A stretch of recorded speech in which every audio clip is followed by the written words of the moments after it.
ये कहानी है रमेश की। एक छोटी गांव का गरीब लड़का जो सपने तो बड़े देखता था, पर जिंदगी की हकीकत उसके सपनों के रास्ते में दीवार बनकर खड़ी थी। रमेश के घर की हालत इतनी बुरी थी कि एक वक्त का खाना मिलना भी मुश्किल होता था। लेकिन एक दिन उसके जिंदगी में ऐसा कुछ हुआ जो सब कुछ बदल कर रख दिया। एक दिन जब रमेश अपने स्कूल की फीस भरने के लिए दुकानदार से उधार मांगने गया तो उसने एक अजीब सा मशवरा दिया।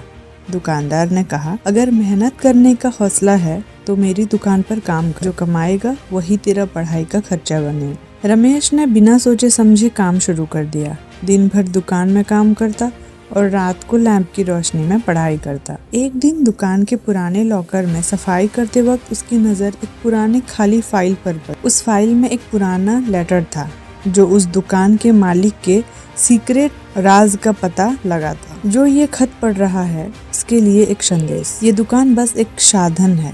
अगर तुमने ईमानदारी और मेहनत से काम किया तो ये दुकान तुम्हारी हो सकती है। लेकिन खत के नीचे एक छोटा नोट लिखा था, अपनी मंजिल को पहचानो वरना तुम कहीं के नहीं रहोगे। रमेश को समझ आ गया कि दुकान सिर्फ एक शुरुआत थी। उसने अपने मालिक से बात की और अपने सपनों का जिक्र किया। दुकान के मालिक ने उसकी मदद की और कहा, ये तुम्हारी मेहनत का इनाम है। तुम्हारे जैसे लड़के को सपने अधूरे नहीं रहने चाहिए। रमेश ने वो पैसे अपने एग्जाम फीस भरने के लिए यूज। उसने दिन रात मेहनत की और एक दिन ऐसा भी आया जब उसने अपना एग्जाम पास कर लिया। कहानी यहीं खत्म नहीं होती।